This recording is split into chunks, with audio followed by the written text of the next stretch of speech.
मराठ्यांनो, आता तरी राजकारण सोडा आणि आपल्या मनोज जरांगे पाटलांचे हात बळकट करा, असा अनुषंगाने मी 2 दिवसांपूर्वी व्हिडिओ केला. अनेक प्रकारच्या कमेंट्स आल्या, अनेकांनी त्याच्यावरती प्रतिक्रिया दिल्या.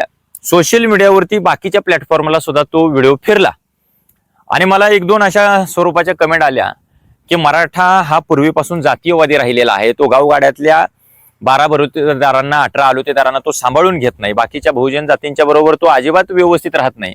त्याची भूमिका जातीयवादी राहिलेली आहे.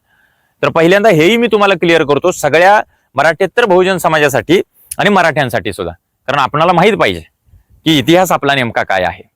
सगळ्यांना माहित पाहिजे, महाराष्ट्रात राहणाऱ्या प्रत्येकाला हा इतिहास माहित पाहिजे. मराठा हा बहुजनवादी कसा आहे, मराठा हा जातीच्या पलीकडे विचार करणारा कसा आहे आणि मराठ्याचं महाराष्ट्राच्या जडणघडणीत योगदान कसं आहे हे आपल्याला निश्चितपणाने माहित असायला पाहिजे. पहिले 1-2-3 महत्वाची उदाहरणं मी तुमच्या सर्वांच्या समोर घेतोय, अगदी उदाहरणं दाखल म्हणून. ते तुम्हाला माहित असायला पाहिजेत. पहिलं उदाहरण म्हणजे संत तुकाराम महाराज. आपण संत तुकाराम महाराजांच्यावर आता चालू केलेच अभंग शतक. तर संत तुकाराम महाराज हे पहिलं उदाहरण असं की मराठा जातीतले ते संत आहेत आणि त्यांचे कित्येक अभंग खरं तर आपल्यासाठी पुरावे म्हणून आहेत. विष्णुमय जग वैष्णवांचा धर्म, भेदाभेद भ्रमामंगळ, जातीला मोठं माती तिथे दिलेली आहे. भेद मानत नाहीत. त्या काळात, ज्या काळात हे प्रचंड असं घट्ट आहे इथली समाज व्यवस्था, अशा काळात संत तुकाराम महाराज अशा सगळ्या गोष्टींना तिलांजली देत आहेत. दुसरा त्यांचा एक अभंग म्हणजे बरे झाले देवा कुणबी केलो, नाहीतर दंभेची असतो मेलो. देवा बरं झालं मला कुणबी म्हणून जन्माला घातला, नाहीतर मी दंभानं गर्वाने गेलो असतो. म्हणजे आता जे कुणबी दाखल्याच्या अनुषंगाने चालू आहे, तुकाराम महाराजांचेच थेट जे वंशज आहेत सदानंद मोरे, त्यांनी एका पुस्तकात असं सांगितलंय की ज्या काळात आम्ही शेतामध्ये नांगरट करायचो, आमच्या हातात नांगर असायचा, त्यावेळी आम्ही कुणबी असायचो आणि युद्धाच्या काळात त्याच नांगराच्या फळाची आम्ही तलवारी करायचो, त्या काळात आम्ही मराठा असायचो. मरता त भाटता तो मराठा, हे आम्हाला सांगितलं गेलं. म्हणजे संत तुकाराम महाराजांचे असे कितीतरी आम्हाला पुरावे घेता येतील की प्रत्येक ठिकाणी त्यांनी काहीतरी वेगळं समाजाच्या जडणघडणीसाठी पेरलंय. पहिली गोष्ट म्हणजे तुम्हाला जर तसं वाटतंय जातीवादी मराठा आहेत, म्हणजे 4-2 लोकांकडे बघून, असं प्रत्येक समाजात असतातच, 4-2 लोकांकडे बघून अख्खा समाज आपण नाही ठरवू शकत कसा आहे तो.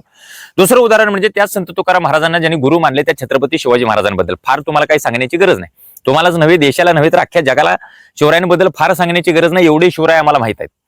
छत्रपती शिवाजी महाराजांच्या काळात जर जाऊन बघितलं तर शिवा काशीत ते नाभिक समाजातले होते. भैरजी नाईक रामोशी समाजातले, त्यांना गुप्तहेर खात्याचं प्रमुख पद दिलेलं आहे. फकीरा अण्णाभाऊ साठेंची कादंबरी आहे, त्या फकीराच्या खापर पंजोबाला त्या काळात छत्रपती शिवाजी महाराजांनी गावची पाटीलकी दिलेली आहे. बाजी प्रभू असतील, मुरारबाजी असतील, हे सीकेपी म्हणजे प्रभू जातीतले आहेत, त्यांना सरदारकी त्या काळामध्ये बहाल केलेली आहे. त्याच्यानंतर तत्कालीन महार समाजातला एक शिवरायांचा मित्र, त्यांना गावची पाटीलकी त्यांनी दिलेली आहे. शंभूराजांच्या बाबतीत आपल्याला तेच बघायला मिळतं. शुद्ध बीजापोटी फळे रसाळ गोमटी, जे पेरले तेच उगवतं आणि तेच छत्रपती शिवाजी महाराजांचे संस्कार माझ्या छत्रपती संभाजी महाराजांकडे सुद्धा आले होते. मग त्यांच्याबरोबर रायप्पा महार, ज्योतिजी केसरकर, कवी भूषण असतील, कवी कलश आहेत. तर ही सगळी मंडळी वेगवेगळ्या जाती धर्माचे, त्यांनी काही जात धर्म वगैरे त्यावेळी बघितलंच नाही, जवळ येणाऱ्या माणसानं विचारलं सुद्धा नाही. म्हणजे बहुजनवादी भूमिका आहे, कायम शेवटपर्यंत राहिलेली आहे. त्याच्यानंतर पुढे जर आपण आलो, अगदी अलीकडच्या काळामध्ये आपण येऊन बघा, छत्रपती शाहू महाराज आमच्या कोल्हापूरचे, बाबासाहेब आंबेडकरांना त्यांनी स्कॉलरशिप दिलेलीच आहे, पण गंगाराम कांबळेला तिथे चहाची टपरी टाकून देणं असू द्या आणि अनेक प्रकारच्या लोकांच्यात मिसळून खरं तर स्वतःचं राजेपद कसं असावं हे त्यांनी आम्हाला दाखवून दिलंय. बडोद्याच्या सयाजीराव गायकवाडांची भूमिका ही सुधारणामध्येच राहिलेली आहे. डॉक्टर पंजाबराव देशमुख भारताचे पहिले कृषी मंत्री आहेत, तुम्ही बघा त्यांची भूमिका, शिक्षणाच्या संदर्भातल्या त्यांच्या भूमिका बघा. त्याच्यानंतर तुम्हाला एक सांगितलं पाहिजे, विठ्ठल रामजी शिंदे, महर्षी विठ्ठल रामजी शिंदे यांनी तत्कालीन मी एवढ्यासाठी म्हणतोय की 1956 नंतर बौद्ध झाले, पण तत्कालीन महार समाजामध्ये एवढं प्रबोधन आणि एवढं खरं तर सुधारणेचं काम केले की लोकांनी चेष्टेने त्यांना महर्षी शिंदे म्हणण्याच्या ऐवजी महार शिंदे असं म्हणायला सुरुवात केली. किती काम आहे महर्षी विठ्ठल रामजी शिंदे, हे मराठा जातील, सगळे जेवढी नावं घेतोय मी मराठा समाजातले. त्याच्यानंतर पुढं तुम्हाला मी एक सांगेन, भाई माधवराव बागल हे नाव आपल्या लक्षात असायला पाहिजे. डॉक्टर बाबासाहेब आंबेडकरांचा त्यांच्या हयातीतला पहिला पुतळा, जगाच्या पाठीवरचा पहिला पुतळा कोल्हापूरच्या बिंदू चौकात उभा राहिला आणि तो भाई माधवराव बागल या मराठा व्यक्तीने उभा केलेला आहे. महात्मा फुलेंचा त्याच्या समोर उभा पुतळा केला, तोही आमच्या भाई माधवराव बागल यांनी केला. म्हणजे किती मराठा जातीतली उदाहरणं आहेत की त्यांनी प्रचंड काम केलंय. बाबासाहेब आंबेडकरांना बुद्ध चरित्र ज्यांनी पहिल्यांदा दिलंय ते कृष्णाजी अर्जुन केळुस्कर गुरुजी, जातीने मराठा आहेत. बुद्धांचं मराठीतलं पहिलं चरित्र हे कृष्णाजी अर्जुन केळुस्करांनी लिहिलंय. संत तुकाराम महाराजांचं मराठीतलं पहिलं चरित्र हे कृष्णाजी अर्जुन केळुस्करांनी लिहिले आणि शिवचरित्र मराठीतलं पहिलं हे सुद्धा कृष्णाजी अर्जुन केळुसकर गुरुजींनी लिहिलंय आणि ते मराठा जातीचे आहेत.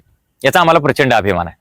म्हणजे ही जेवढी मी उदाहरणं तुम्हाला सांगितली सगळी मराठा जातीतली आहेत. अगदी महाराष्ट्राचे पहिले मुख्यमंत्री, स्वतंत्र महाराष्ट्राचे जे पहिले मुख्यमंत्री झाले यशवंतराव चव्हाण साहेब, त्यांना त्या काळात महाराष्ट्राची निर्मिती झाल्यानंतर एका पत्रकाराने प्रश्न केला होता की चव्हाण साहेब, राज्य मराठा माणसाचं आलं की मराठी माणसाचं आलं?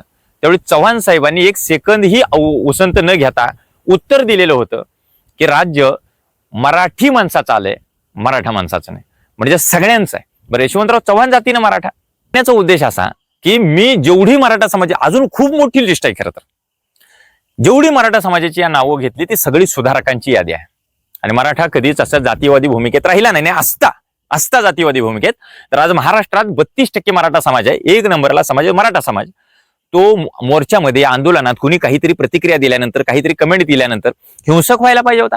छगन भुजबळांच्या एखाद्या कमेंटवर हिंसक व्हायला पाहिजे होता.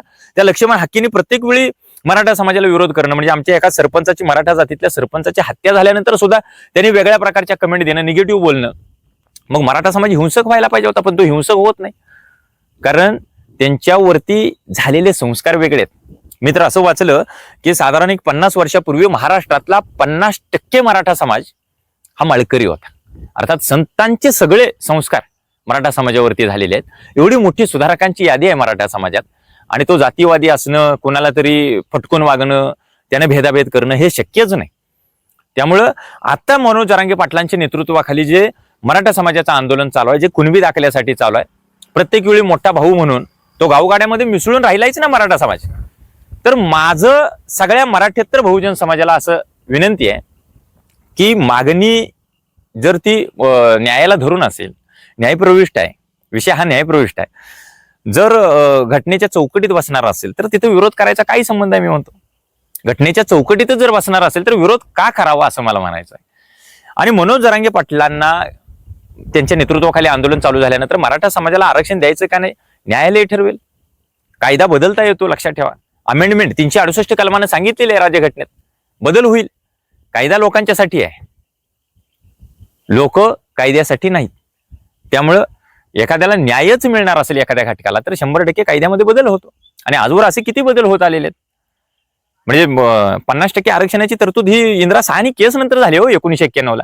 या सगळ्या गोष्टी आपण लक्षात घ्यायला पाहिजेत. माझा आरक्षणाच्या खोला जायचा विषय नाही, त्याच्यावरती मी स्वतंत्र एक व्हिडिओ बनवीनच. पण सांगण्याचा उद्देश असा की गावगाड्यामध्ये हा समाज सगळीकडे मिळून मिसळून राहिलेला आहे. त्यामुळे आज गरज अशी आहे की हा मराठा समाज बहुतांशी शेतीवरती अवलंबून आहे, शेती सोडून शेतमजुरीकडे वळलेला आहे. त्याच्या संदर्भात मी आधीच्या व्हिडिओत सांगितले सुद्धा. त्यामुळे तमाम महाराष्ट्रातल्या सगळ्या लोकांना माझी विनंती आहे की मनोज जरांगे पाटलांच्या हात आपण बळकट करूयात. कधी नव्हे एवढं प्रामाणिक नेतृत्व खरं तर समाजाला मिळालंय. अजिबात पैसा जवळ नसताना जगाच्या पाठीवरचा करोडपती माणूस म्हणजे मनोज दादा जरांगे पाटील आहेत. त्यांचे हात आपण बळकट करूयात. ज्यावेळी ते हाक देतील त्यावेळी त्यांच्या हाकेला ओ देऊन आपण मोठ्या संख्येनं मुंबई जाम करायची तयारी ठेवूयात. धन्यवाद. जय जिजाऊ, जय शिवराय.